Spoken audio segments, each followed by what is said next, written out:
बच्चों, तो मैं प्रिया राठौर आपका वेलकम करती हूँ हमारे ब्यूटीफुल से चैनल पर। और आज हम लेकर आए हैं क्लास 9th, जो कि हमारा चैप्टर चल रहा है, चैप्टर 5th, जीवन की मौलिक इकाई का L10। और जैसा कि आपको पता है, हम कोशिकांग शुरू कर चुके हैं और उसी के बारे में पढ़ने वाले हैं। चैप्टर फ्लो आपको पता है क्या क्या पढ़ना है, और लास्ट हम कोशिकांग पर आ गए हैं। उसके बाद एक टॉपिक बचा हुआ है। आज हम कोशिकांग में अगले कोशिकांग पढ़ने वाले हैं, माइटोकॉन्ड्रिया, प्लास्टिड या प्लास्टिड, उसके बाद रसधानियां, राइबोसोम और तारक केंद्र। इसी के साथ हमारे कोशिकांग जो है वो आज खत्म हो जाएंगे। तो पहले जो हमने कोशिकांग पढ़े थे वो गोल्जी बॉडी, अंतःप्रदवी जालिकाएं पढ़ी थी। उसके बाद के कोशिकांग आज हम शुरू करने वाले हैं। तो कोशिकांग के ही अगले पोर्शन हम पढ़ेंगे, जिसमें सबसे पहला है माइटोकॉन्ड्रिया, जो सबसे इंपॉर्टेंट भी है। इसे कोशिका का बिजली घर यानी शक्ति गृह भी कहीं लिखा हो सकता है, पावर हाउस कहा जाता है। क्यों कहा जाता है, जब हम इसके कार्य पढ़ेंगे तब पढ़ेंगे। अभी इतना बता सकते हैं क्योंकि शक्ति मीन्स पावर, यानी कहीं ना कहीं ये कोशिका को क्या प्रोवाइड करवा रहा है, ऊर्जा या पावर प्रोवाइड करवा रहा है। इसीलिए इसे कोशिका का शक्ति गृह या बिजली घर कहा जाता है। संरचना देखने से पहले इस डायग्राम को देखेंगे। हालांकि ये फर्स्ट जब हमने कोशिकांग शुरू किए थे तब आपको माइटोकॉन्ड्रिया का ये डायग्राम बताया था। आज हम इसे ड्रॉ भी करेंगे कि कैसा होता है ये। तो ये जो है ये कट करके बताया हुआ है। अगर आप इसे ऊपर से देखेंगे तो सिर्फ आपको ये ऐसा दिखेगा। जब इसे कट किया गया तब हमें ये संरचना दिखाई देती है, जो स्ट्रक्चर है वो दिखाई देता है। क्या होता है इसमें, दो मेम्ब्रेन होती है, यानी दो झिल्लियां होती हैं इसके।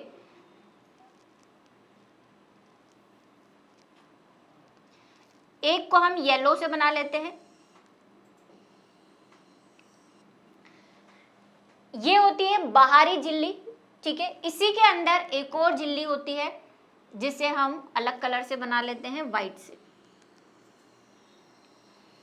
बाहर जो झिल्ली होती है उसे बाहरी झिल्ली या आउटर मेम्ब्रेन कहेंगे। जो अंदर वाली होती है उसे इनर मेम्ब्रेन या आंतरिक झिल्ली कहते हैं। तो ये हो गई बाहरी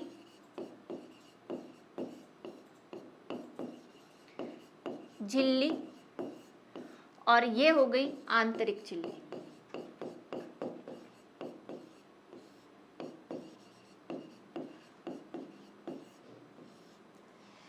ठीक है। आंतरिक झिल्ली में कई बार अंतर्वलन होने से, अंतर्वलन मीन्स फोल्डिंग, तो कई बार अंतर्वलन होने से ये कुछ ऐसी संरचनाएं बना लेता है।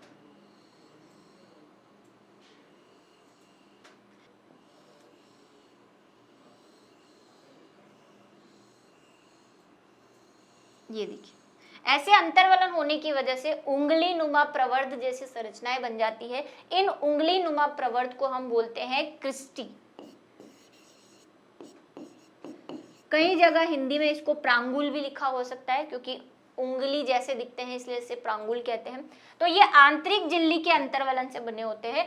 तो इस वे में माइटोकॉन्ड्रिया दो भागों में विभाजित हो जाता है। मतलब माइटोकॉन्ड्रिया के अंदर जो चीजें हैं उसको दो तरह से बोल सकते हैं। एक जो जहाँ पे झिल्ली होती है, यहाँ पे आपको अच्छे तरह से दिख रहा होगा 3D वे में। ये देखो, जो ब्लू ब्लू वाला स्ट्रक्चर है, जो ये अंदर वाला स्ट्रक्चर है, जिसको अभी मैं यहाँ पे डॉट डॉट बना रही हूँ, ये जो अंदर वाला स्ट्रक्चर होता है इसे हम बोलते हैं मैट्रिक्स, जो पिक्चर में आपको ब्लू कलर का दिख रहा है। अब बाहर देखो, बाहर कुछ बचा हुआ है, ब्लैक ब्लैक सा पोर्शन, हमारे वाले डायग्राम में भी, और इधर भी देखो ब्लैक ब्लैक सा पोर्शन बना हुआ है। इसे हम बोलते हैं आउटर एरिया या कॉर्टेक्स, ठीक है। आउटर एरिया भी बाहरी क्षेत्र भी बोल सकते हैं, और अंदर वाले को आंतरिक क्षेत्र भी बोल सकते हैं, वो कोई इशू नहीं है, ठीक है। तो इस तरह से माइटोकॉन्ड्रिया दिखता है। ये इसकी संरचना है। अब देख लेते हैं, लिखा हुआ पढ़ लेते हैं एक बार। परासंरचना यानी अल्ट्रा स्ट्रक्चर। क्यों इसे अल्ट्रा स्ट्रक्चर कहा गया है, क्योंकि हम बोल चुके हैं कि कोशिकांग बहुत छोटे हैं, 1.5 म्यू एम जितने, और उससे भी छोटे हैं कुछ। तो अब हमें नॉर्मल तो ये दिखाई देंगे नहीं, हमें किस में देखना पड़ेगा इनको, या तो माइक्रोस्कोप में, और वो भी कौन सा माइक्रोस्कोप, नॉर्मल माइक्रोस्कोप जो हमने प्रैक्टिकल में देखा था उस माइक्रोस्कोप में तो आपको ये संरचना नहीं दिखेगी, आपको इलेक्ट्रॉन माइक्रोस्कोप में देखनी पड़ेगी।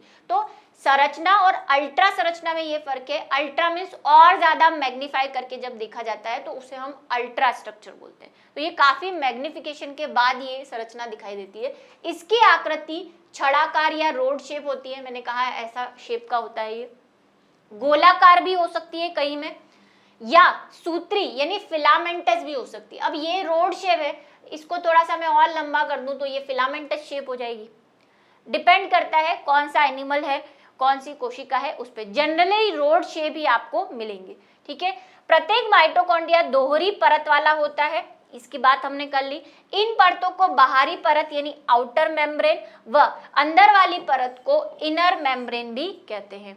ये सारा हम डिस्कस कर चुके हैं। इस तरह से आपको ड्रॉ करना है इसे, और ये नॉर्मल जो एनिमेशन वाला डायग्राम है वो है। अब माइटोकॉन्ड्रिया के क्या काम है, क्यों इसे बिजली घर कहते हैं? तो सबसे पहला काम है खाद्य पदार्थों का ऑक्सीकरण करना। अब ये क्या नई चीज है?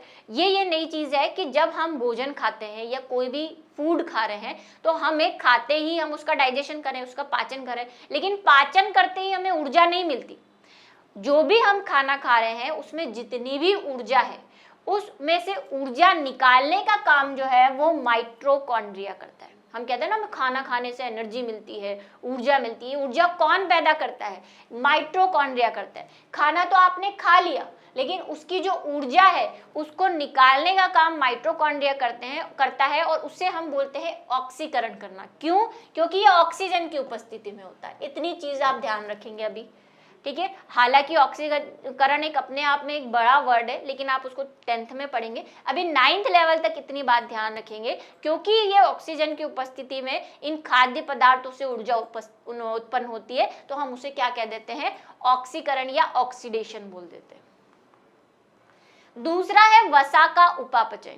अभी मैंने कहा खाना खा रहे हैं आप, उसमें क्या क्या है? उसमें प्रोटीन है, कार्बोहाइड्रेट है, वसा भी है। तो वसा से एनर्जी निकालने का काम कौन करेगा? वो भी माइटोकॉन्ड्रिया करता है। क्योंकि प्रोटीन और कार्बोहाइड्रेट से तो नॉर्मली भी, जैसे आपने पढ़ा हो कभी कि जो कार्बोहाइड्रेट है यानी ग्लूकोज, सुक्रोज या शक्कर है, वो जनरली हमारे मुंह से ही पाचन होना शुरू हो जाता है उसका, है ना। अंदर सेल के पास जाने की जरूरत ही नहीं पड़ती, मुंह से ही उनका पाचन शुरू हो जाता है, इतनी जल्दी वो टूट जाती है। लेकिन वसा बहुत स्ट्रॉन्ग खाद्य पदार्थ, तो उसका उपापचय, यानी उपापचयन का मतलब भी यही होता है, तोड़ना, उसको तोड़ के उससे ऊर्जा पैदा करना। तो वो काम भी कौन करता है? माइटोकॉन्ड्रिया करता है। पीतक निर्माण। पीतक निर्माण का मतलब होता है यॉक फॉर्मेशन। अंडा देखा है, अंडे के अंदर दो पार्ट होते हैं। एक तो थोड़ा सा लाइट येलो होता है या हल्का सा ट्रांसपेरेंट टाइप का होता है, जिसको हम क्या बोलते हैं? श्वेत भाग या व्हाइट पार्ट कहते हैं।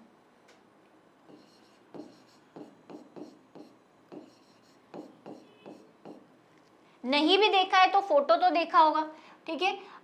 एक होता है येलो पार्ट, जो कच्चा होता है तब तो ऐसा सा दिखता है, और अगर आप बॉईल कर लेंगे तो वो एक जगह पे सेटल हो जाता है इस तरह से। इसको बोलते हैं यॉक पार्ट या येलो पार्ट भी कहते हैं उसको जनरल लैंग्वेज में। तो किसमें काम में आएगा ये? जो पक्षी है, जो अंडे देते हैं, और हम में भी, जब आप रिप्रोडक्शन पढ़ेंगे तो पढ़ेंगे कि हम में भी क्या बनते हैं? एग बनते हैं। जब रिप्रोडक्शन होता है यानी कि फीमेल के अंदर एग बनता है, हम में भी फर्टिलाइजेशन होता है, हम में भी जनन होता है, तो हम में भी एग बनता है। ऐसा एग नहीं बनता कवच वाला जैसे पक्षियों में बनता है ना, वैसा एग हमसे बाहर नहीं निकलता, और बाहर भी नहीं निकलता, अंदर ही रहता है वो बॉडी के। तो हम में भी यॉक फॉर्मेशन होता है। क्यों होता है? क्योंकि जब इससे बच्चा बनेगा या जब इससे भ्रूण बनेगा तो उसको एनर्जी की जरूरत होगी, और ये एनर्जी इसको यॉक प्रोवाइड करवाता है। तो इस यॉक को बनाने का काम भी कौन करता है? यानी पीतक को बनाने का काम भी कौन करता है? माइटोकॉन्ड्रिया करता है अंडे के अंदर। ये मैंने आपको पक्षी का अंडा बताया। सब एनिमल्स जो हैं रिप्रोडक्शन करते हैं उसमें किसी ना किसी टाइप का एग बनता है। सिक्रीशन यानी स्त्राव, यानी कि माइटोकॉन्ड्रिया से बहुत सारी चीजों का स्त्रवण भी होता है। भाई इसने वसा से मेटाबॉलिज्म कर लिया, यॉक बना रहा है, तो यॉक बनाने के लिए उसको क्या चाहिए? कोई ना कोई पदार्थों से बना रहा होगा। यॉक कैसे बना रहा हो? ये किसी ना किसी रासायनिक पदार्थ से प्रोटीन से, इन चीजों से, वसाओं से बने होंगे। तो माइटोकॉन्ड्रिया से बाहर तो निकलेंगे ना, वो माइटोकॉन्ड्रिया में के अंदर ही थोड़ी ना एग बन जाएगा, एग तो कहीं और बनेगा। तो वहां तक ले जाने के लिए माइटोकॉन्ड्रिया को अपने अंदर से इनको क्या करना पड़ेगा, बाहर निकालना पड़ेगा, मतलब स्त्राव करना पड़ेगा, मतलब सिक्रीशन करना पड़ेगा। तो उसका काम भी कौन करता है, माइटोकॉन्ड्रिया करता है। ये 3-4 कार्य है, वैसे तो और भी बहुत से कार्य हैं माइटोकॉन्ड्रिया के, लेकिन 9th क्लास के हिसाब से हम सिर्फ इतना इनको पढ़ेंगे। माइटोकॉन्ड्रिया बहुत अद्भुत अंग है, ये सबसे इंपॉर्टेंट बात है जिसको आप ध्यान रखेंगे, इसको स्टार लगा देंगे कि माइटोकॉन्ड्रिया सबसे अद्भुत अंग क्यों है, मतलब स्पेशल ऑर्गन क्यों है, क्योंकि इनमें अपना डीएनए और राइबोसोम होता है। हमने कोशिका पढ़ी, कोशिका में हमने पढ़ा कि कोशिका में न्यूक्लियस होता है, कोशिकांग होते हैं जिसमें डी और न्यूक्लिक अम्ल होता है, डीएनए या आरएनए।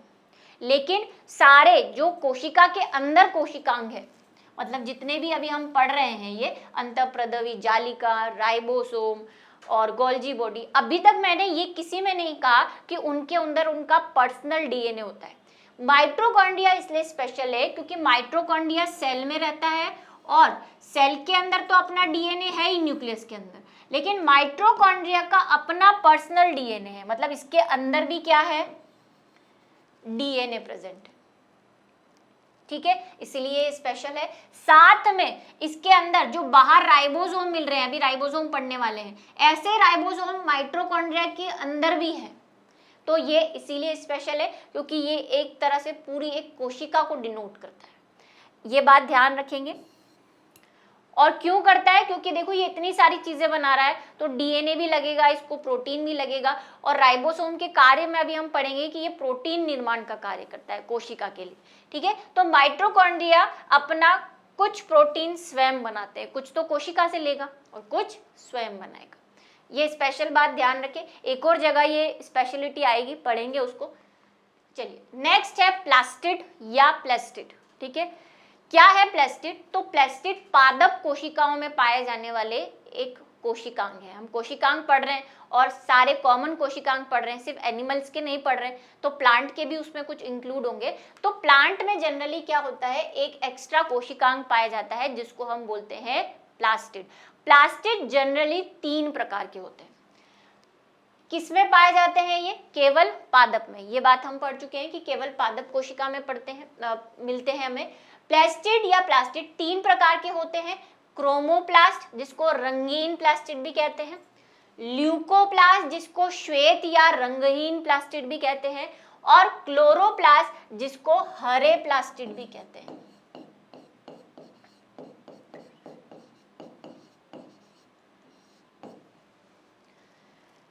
ठीक है, इसके बारे में भी हमने थोड़ा सा पहले पढ़ा हुआ है, लेकिन हम फिर से पढ़ेंगे। ये तीनों प्लास्टिड क्या होते हैं, एक दूसरे में इंटरचेंजेबल होते हैं। इंटरचेंजेबल का मतलब होता है एक दूसरे में परिवर्तित होते हैं, मतलब कभी भी जैसे जैसे रिक्वायरमेंट होती है कोशिका की, जैसे जैसे कोशिका को जरूरत होती है, कभी कभी क्रोमोप्लास्ट क्लोरोप्लास्ट बन जाता है, क्लोरोप्लास्ट ल्यूकोप्लास्ट भी बन सकता है, ल्यूकोप्लास्ट वापस क्रोमोप्लास्ट भी बन सकता है। कब बनता है अभी इसको डिस्कस करेंगे, पहले हम इन 3 प्रकार के प्लास्टिड के बारे में पढ़ेंगे कि ये तीनों है क्या। देखो सबसे पहले है क्लोरोप्लास्ट, जिसको हम अभी डिटेल में पढ़ने वाले हैं। ये पादप कोशिकाओं में जो आप बोलते हैं क्लोरोफिल मिलता है। क्लोरोफिल क्या है, एक वर्णक है जो प्लांट सेल्स यानी पादप कोशिका में मिलता है, जिसकी वजह से प्लांट सेल कैसी होती है, हरी होती है। तो ये वाली चीज तो आपको पता है कि ये एक प्लास्टिड ऐसी लंबी गोलाकार संरचना होती है इस तरह से, और इसमें क्या होते हैं, हरे कलर का पिगमेंट होता है जिसको क्लोरोफिल कहते हैं, जिसकी वजह से ये खुद भी हरे होते हैं और कोशिका को भी क्या बनाते हैं, हरा बनाते हैं। इनकी अगर हम डिटेल संरचना देखें तो इसमें कुछ ऐसे पट्टी जैसी संरचनाएं होती है, ऐसा लगता है कि सिक्कों के ऊपर सिक्के रखते हैं तो एक गड्डी बन जाती है ना, वैसी ही गड्डियां मिलती है इसमें ऐसी। इन गड्डियों को बोलते हैं ग्रेनम।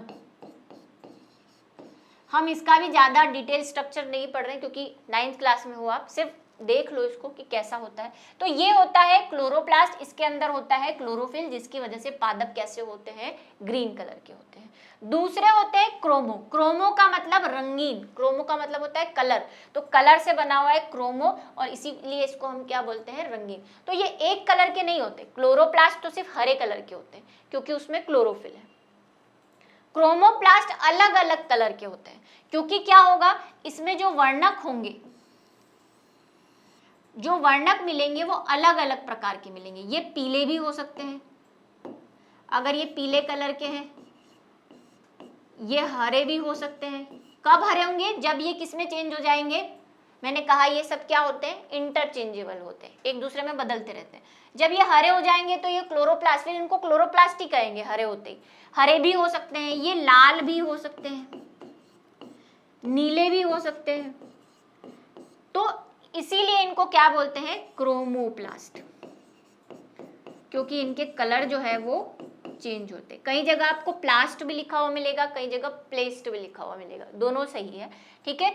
तीसरे होते हैं ल्यूको। ल्यूको का मतलब होता है जिनमें कोई रंग नहीं होता, जीवन इनका रंगहीन है ना। वो गाना सुना है आपने, मेरा जीवन कोरा कागज कोरा ही रह गया, तो इनकी कोशिकाएं कोरी ही है, कोई कलर नहीं है इनमें, लेकिन इनकी एक स्पेशलिटी है।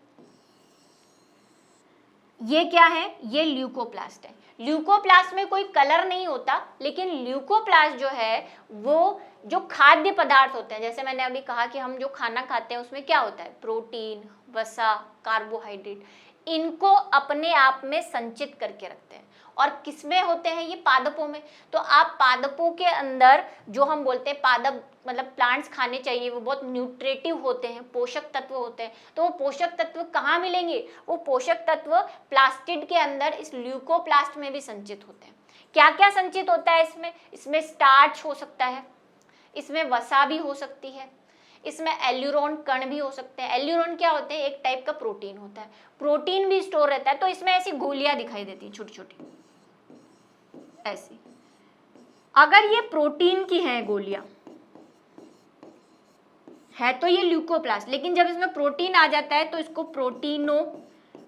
प्रोटीनोप्लास्ट भी बोल देते हैं। ये सिर्फ ल्यूकोप्लास्ट में संचित होती है, यहाँ पे कोई संचय नहीं है किसी भी खाद्य पदार्थ का, यहाँ पे भी कोई संचय नहीं है। तो ये तीन प्रकार के प्लास्ट जो है वो हमें मिलते हैं, क्लोरोप्लास्ट, क्रोमोप्लास्ट और ल्यूकोप्लास्ट। इसमें वसा, स्टार्च, प्रोटीन सब कुछ संचित होता है और इनमें कोई कलर नहीं है। तो आप बताओ ये प्लांट की किस जगह पे मिलेंगे, कोई बता सकता है मुझे, कमेंट सेक्शन में बताओ ये कहाँ पे मिलेंगे। तो ये हमें मिलते हैं जड़ों में, क्योंकि जड़ें कैसी होती है, रंगहीन होती है। तो जड़ों के अंदर जब ये ल्यूकोप्लास्ट उपस्थित होते हैं और वसा का संचय करता है। आपने गाजर खाई है, आपने मूली खाई है, आप शकरकंद खाते हो, क्यों हम बोलते हैं कि वो बहुत पोषक तत्व है, वो इतनी फूली हुई क्यों है, क्योंकि उनके ल्यूकोप्लास्ट में ये खाद्य पदार्थ संचित हो गए, उनमें स्टार्च, प्रोटीन ये सब भरा हुआ है, इसलिए उनका आकार भी चेंज हो गया और भरा हुआ है, और ये कलरलेस होते हैं। आप बोलेंगे गाजर में तो रेड कलर की होती है, तो वो सिर्फ एक एग्जांपल था, मैं ये बताना चाह रही हूँ कि जड़ों में होते हैं, उसमें जो ये ल्यूकोप्लास्ट होता है ना वो क्रोमोप्लास्ट में चेंज हो जाता है। अभी मैंने कहा चेंज होते रहते हैं, तो ल्यूकोप्लास्ट जब चेंज होकर रेड कलर बना लेता है और क्रोमोप्लास्ट में चेंज हो जाता है, इसीलिए गाजर हमें रेड दिखाई देती है, ठीक है। जड़ होते हुए भी रेड दिखाई देती है। जनरली ल्यूकोप्लास्ट कहाँ रहते हैं, जड़ों में रहते हैं, ठीक है।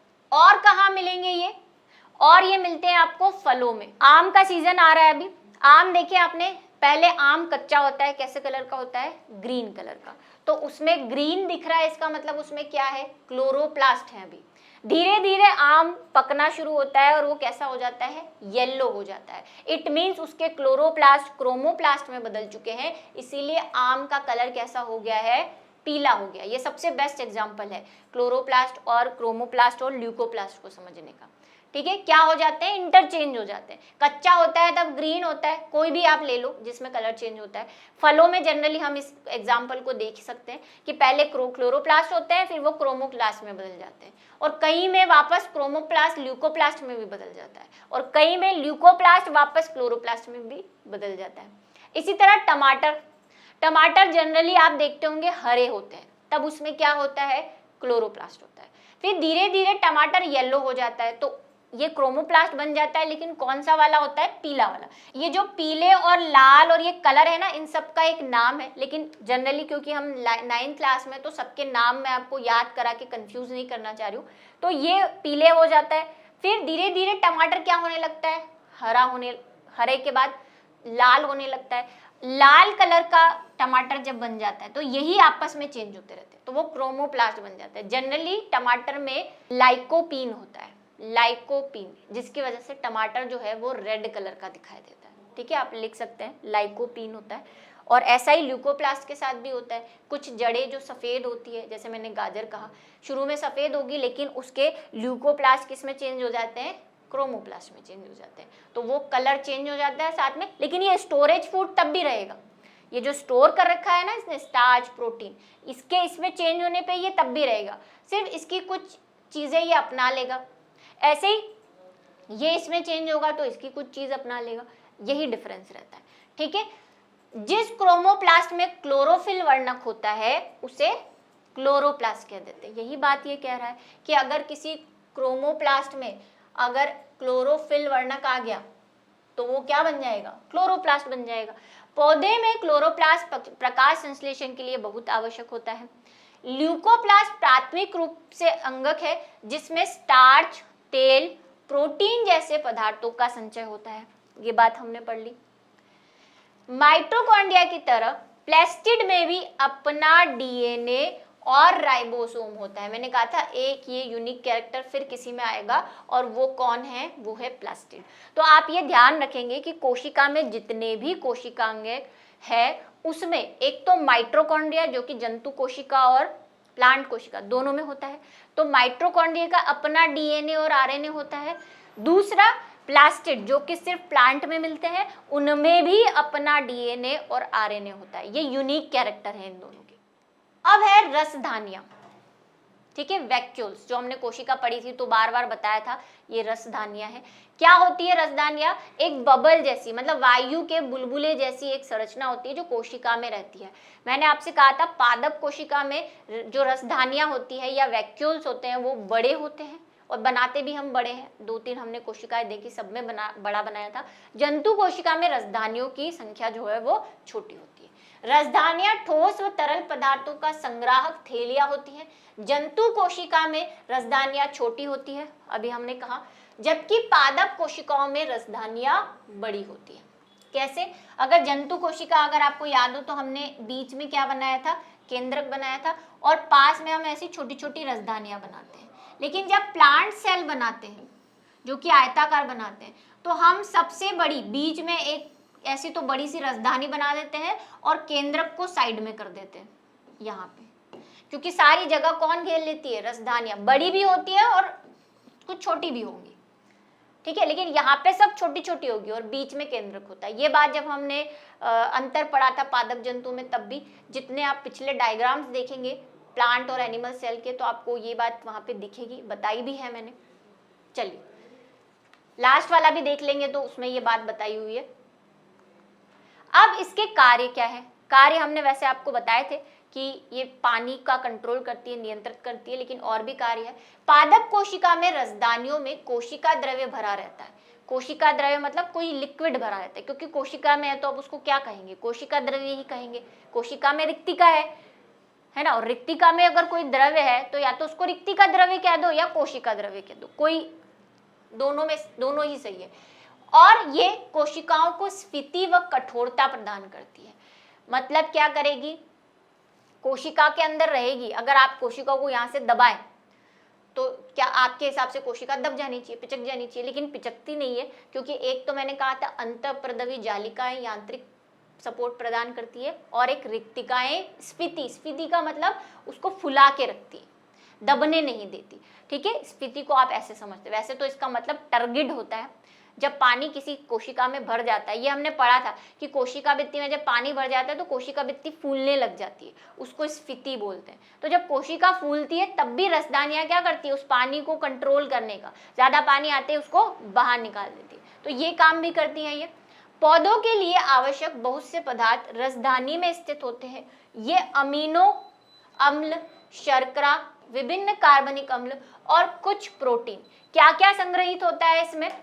अमीनो अम्ल होंगे, मतलब प्रोटीन जिनसे बने होते हैं उनको अमीनो अम्ल कहते हैं।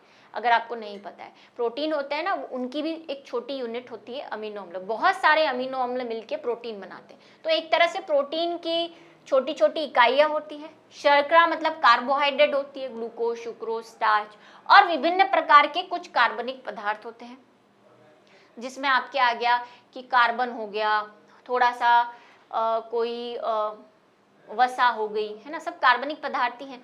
ये जो शर्करा है वो भी क्या है? कार्बनिक पदार्थ ही है। प्रोटीन है। एक कोशिकीय जीव जैसे अमीबा की खाद्य रसदानियों, उनके द्वारा उपभोग में लाए गए खाद्य पदार्थ होते हैं। अमीबा का मैंने आपको बताया था, अमीबा में क्या होते हैं? कूडपाद बनते हैं, और उसमें भी क्या होती है? खाद्य रसधानियां होती है। ये वाली रसधानियां होती है, क्या काम करती है ये उनके द्वारा लाए गए खाने को, ये अमीबा है, इसको कुछ दिखा खाने लायक, यहाँ पे ये क्या करेगा? अपने कूडपाद मतलब झूठे पैर बनाएगा ऐसे, ये हमने पढ़ा था ना, झूठे पैर बनाएगा, और जो भी फूड है उसको कैच कर लेगा, ऐसे बना के कैच कर लेगा। ये फूड अंदर आया, फूड का जो भी पार्ट है, या तो कोई बैक्टीरिया होगा, जीव होगा, कुछ भी होगा, तो ये रसधानी क्या करेगी? ये रसधानी इस फूड पार्टिकल के पास जाके इसको अपने अंदर ले लेती है, और फिर धीरे धीरे लाइसोसोम भी यही काम करता है, हमने देखा था। लाइसोसोम भी क्या करता है? भोजन का पाचन तो वो भी करता है, प्लस रसधानियां भी क्या करती है? खाद्य पदार्थों को, अमीबा के अंदर खाद्य पदार्थ को रखने का काम करती है। ठीक है।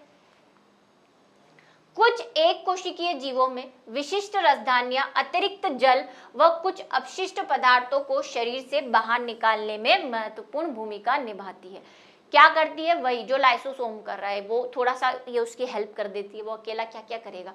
तो जो भी कोई अपशिष्ट पदार्थ कोशिका में बन रहे हैं या बाहर से आ रहे हैं, किनमें? एक कोशिकीय जीवों में, क्योंकि बहुकोशिकीय जीवों में तो लाइसोसोम होंगे और बहुत सारे होंगे, लेकिन हमने प्रोकैरियोटिक कोशिकाओं के बारे में भी पढ़ा है जिसमें लाइसोसोम नहीं होता, या है भी तो एक ही है। तो उनमें रसधानियां क्या करती है? उनकी हेल्प करती है, और ये जो अपशिष्ट पदार्थ है उसको इकट्ठा करके अपने अंदर लेके और बाहर थ्रो कर देती है। फिर है राइबोसोम। ठीक है, राइबोसोम जो है अगला कोशिकांग है, आपको यहाँ पे दिख रहा होगा। पहले भी मैंने कहा था कि राइबोसोम वैसे हमें कोशिका में जनरली ऐसा दिखता है गोल, लेकिन ये गोल नहीं है, ये दो सब यूनिट से मिलके बना हुआ है, यानी दो भागों से मिलके बना हुआ है, जिसमें पहली वाली होती है लार्ज सबयूनिट, आप इसका डायग्राम बनाना चाहे तो बना सकते हैं, और दूसरी होती है छोटी सब यूनिट, यानी कि स्मॉल सब यूनिट। ठीक है, दो भागों से मिलके, एक बड़ा और एक छोटा।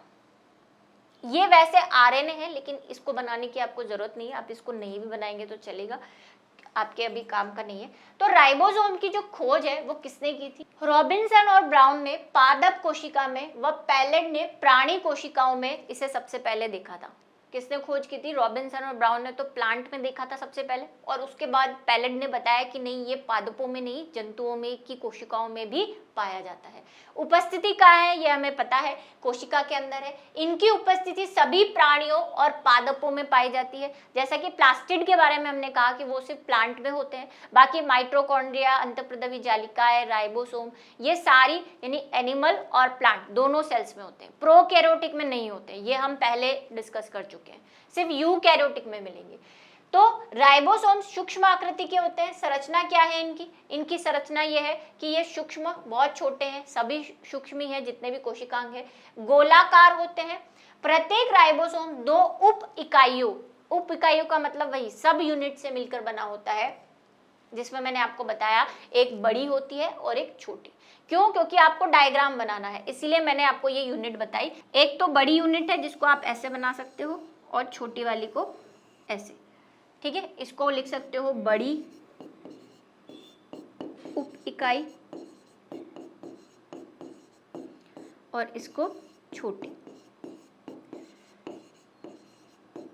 एक बात और बताइए कि राइबोसोम जो है वो प्रोकैरियोटिक में और यूकैरियोटिक में क्या भिन्नता लाता है? प्रोकैरियोटिक में कौन सा राइबोसोम मिलता है और यूकैरियोटिक में कौन सा राइबोसोम मिलता है, ये आप मुझे कमेंट करके बताएंगे, क्योंकि पिछली कई क्लासेस में मैं इसको बता चुकी हूँ। ठीक है, कमेंट करके बताएंगे मुझे, नॉर्मल वाले कमेंट में, लाइव चैट में नहीं। राइबोसोम के कार्य क्या है? तो राइबोसोम के कार्य है कि ये हमारे शरीर में प्रोटीन का निर्माण करता है। क्या प्रोटीन है? जो हम खा रहे हैं वो पचा लेते हैं, उससे जो भी ऊर्जा होती है वो ले लेते हैं, लेकिन शरीर की निर्माण में हमें प्रोटीन की जरूरत होती है। ये आपकी जो मसल्स हैं, है ना, बोलते हैं ना दालें खाया करो, क्योंकि क्या है उसमें प्रोटीन है। तो हमारे शरीर को प्रोटीन की बहुत जरूरत होती है, वृद्धि में, ग्रोथ करने में प्रोटीन बहुत हेल्प करता है। तो प्रोटीन बनाने का काम जो है वो कौन करता है? राइबोसोम। लेकिन ये इतनी मात्रा में प्रोटीन नहीं बनाता कि हमारे सारे शरीर की क्रियाओं को पूरा कर सके, इसलिए फिर हमें बाहर से भी प्रोटीन खाना पड़ता है। और हम जो खाते हैं उसमें से भी प्रोटीन जो है वो, मैंने आपको कहा, डाइजेस्ट तो हो जाता है, पाचन तो हो जाता है, लेकिन उसको वापस शर्करा, प्रोटीन और वसा में बदलने का काम अलग अलग अंगों का है। उसमें से प्रोटीन बनाने का काम जो है वो किसका है? राइबोसोम का। इनका कार्य प्रोटीन का संश्लेषण करना होता है, इसीलिए इन्हें प्रोटीन फैक्ट्री भी कहते हैं। ये आप याद रखेंगे कि माइटोकॉन्ड्रिया को कोशिका का बिजली घर कहते हैं, लाइसोसोम को आत्मघाती थैली यानी सुसाइडल बैग कहते हैं, और राइबोसोम को प्रोटीन फैक्ट्री कहते हैं। ये बात आप ध्यान रखेंगे, इंपॉर्टेंट है। अब है तारक केंद्र यानी सेंट्रियोल। एनसीईआरटी बुक में तारक केंद्र के बारे में कोई चीज नहीं दे रखी, लेकिन हमने जब पादप और जंतु की कोशिकाओं में संरचनाओं में अंतर देखा था, आपको अगर याद हो, तो मैंने आपसे कहा था कि पादपों में जनरली जो है वो एक अंतर आया था कि तारक केंद्र जो है वो पाए या कम पाए जाते हैं, और जंतु कोशिका में तारक केंद्र जो है वो अनुपस्थित होते हैं। ये पढ़ा था हमने, अगर आपको पिछली क्लासेस याद हो, मैंने कहा था जब हम कोशिकांग पढ़ेंगे तो बताऊंगी मैं आपको कि तारक केंद्र क्या होता है। तो इसीलिए मैंने फिर ये टॉपिक सेलेक्ट किया है, हालांकि ये एनसीईआरटी में नहीं है। तारक केंद्र क्या होते हैं? कोशिका के अंदर, ये कोशिका है, बाकी सारे कोशिकांग हमने पढ़ लिए, ये केंद्रक है अगर जंतु कोशिका की बात करें, तो इसमें इनका जिक्र हम करेंगे जब हम कोशिका विभाजन पढ़ेंगे। अभी जो नेक्स्ट टॉपिक है ना, उसमें ये तारक केंद्र काम आने वाला है, इसीलिए भी आपको पढ़ाना जरूरी है। और ये मैं सोचना एनसीईआरटी में नहीं है तो छोड़ दूं, आगे कोशिका विभाजन में डायरेक्ट प्रकट हो जाएगा, तो उससे पहले आप इसको समझ लो। क्या होते हैं? कुछ ऐसी संरचनाएं होती हैं, ऐसी जैसे दो लकड़ियों को एक दूसरे पे ऐसे क्रॉस करके रख दिया हो ना 90 डिग्री पे, रखे कैसे होते हैं? 90 डिग्री पे। एक बड़ा वाला बना देती हूँ इस तरह से, ऐसे रोड शेप संरचनाएं होती है जो एक दूसरे के 90 डिग्री पे यानी 90 डिग्री के कोण पे ऐसे होती है, एक पीछे एक आगे। इसको कहते हैं तारक केंद्र।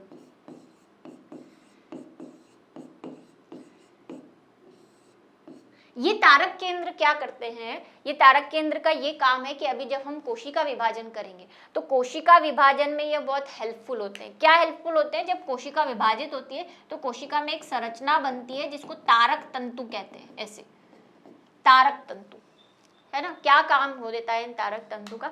जब हम कोशिका विभाजन पढ़ेंगे तब इसको अच्छे से समझेंगे। ये गुणसूत्र इसी पे जाके यहाँ पे ऐसे व्यवस्थित हो जाते हैं, ऐसे तारक केंद्र। कोई ना कोई तो उसको सपोर्ट चाहिए ना, हवा में थोड़ी ना लटकेंगे, तो वो सपोर्ट जो है वो तारक केंद्र प्रोवाइड करवाता है। ठीक है, तो ये तारक केंद्र होता है जिसको सेंट्रियोल कहते हैं। ये 2 यूनिट से बना होता है जो एक दूसरे के 90 डिग्री पे होती है। इनका नाम टी बॉवेरी ने दिया था, ये बात याद रखेंगे। अब कार्य देख लेते हैं क्योंकि वही ज्यादा डिटेल में हमें पढ़ना नहीं और इसके कुछ ज्यादा डिटेल है भी नहीं, थोड़ा सा मैंने आपको बता दिया। आप ऐसा डायग्राम बना सकते हैं। कोशिका विभाजन के समय तुरकु तंतु यानी स्पिंडल फाइबर जो मैंने आपको बताया, उनको बनाने का कार्य किसका होता है? तारक तंतु का होता है। इनके आधारी अंगों से पक्षमार्ग और कशाभिका निर्माण भी होता है। ये क्या चीज है? तो जब आप अभी थोड़ा सा क्लासिफिकेशन पढ़ेंगे तो आप देखेंगे कि कुछ ऐसे एनिमल्स होते हैं जैसे ये, इसके ऊपर ऐसे कुछ लंबे लंबे धागे समान संरचनाएं होती है, इसको बोलते हैं कशाभ, है ना। क्या काम होता है? और इसको इंग्लिश में बोलते हैं फ्लैजिला। एक होता है तो फ्लैजिलम बोलते हैं और 2 होते हैं तो एक मतलब एक से ज्यादा होंगे तो फ्लैजिला बोलते हैं। ये कोई भी जीव हो सकता है, जनरली शैवाल भी हो सकते हैं। ये सब पढ़ने वाले हैं अब आगे जो चैप्टर्स आ रहे हैं, जीव हैं ये एक तरह के। तो इनको चलने के लिए कुछ लंबी ऐसी धागे समान संरचनाएं होती है बड़ी बड़ी, उसको बोलते हैं कशाप। तो उनके निर्माण में भी तारक केंद्र का बहुत योगदान होता है, ठीक है। साथ ही पैरामीशियम अगर आपने अभी तक देखा हो, नहीं तो वही आगे देखेंगे, ऐसा कुछ होता है पैरामीशियम। इसके बाहर भी ऐसे छोटे छोटे हेयर लाइक स्ट्रक्चर होते हैं, छोटे, ये बड़े हैं ये छोटे हैं, ये संख्या में कम भी होते हैं, ये संख्या में बहुत ज्यादा होते हैं। इनको बोलते हैं पक्षमाभ।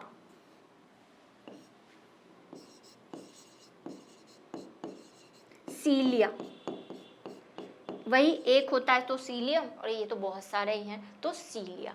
तो इनके निर्माण में भी किसका योगदान होता है? तारक केंद्र का। और एक और संरचना होती है बेसल बॉडी, आधारिका, उसको भी पढ़ेंगे, ठीक है। तो वो इन दोनों के योगदान से ये बनते हैं, इनके नीचे होते हैं यहाँ कहीं ऐसे सबके। तो ये है तारक केंद्र, छोटा सा है लेकिन इंपॉर्टेंट है इसलिए पढ़ा दिया। तो इसके साथ आज का हमारा जो लेक्चर है वो यहाँ पे खत्म होता है। आई होप आपको ये अच्छे से समझ आया होगा। और कोशिकांग भी आज हमारे क्या होते हैं, यहाँ पे खत्म होते हैं। तो मिलते हैं अगले वीडियो लेक्चर में, और टॉपिक क्या रहेगा हमारा? कोशिका विभाजन।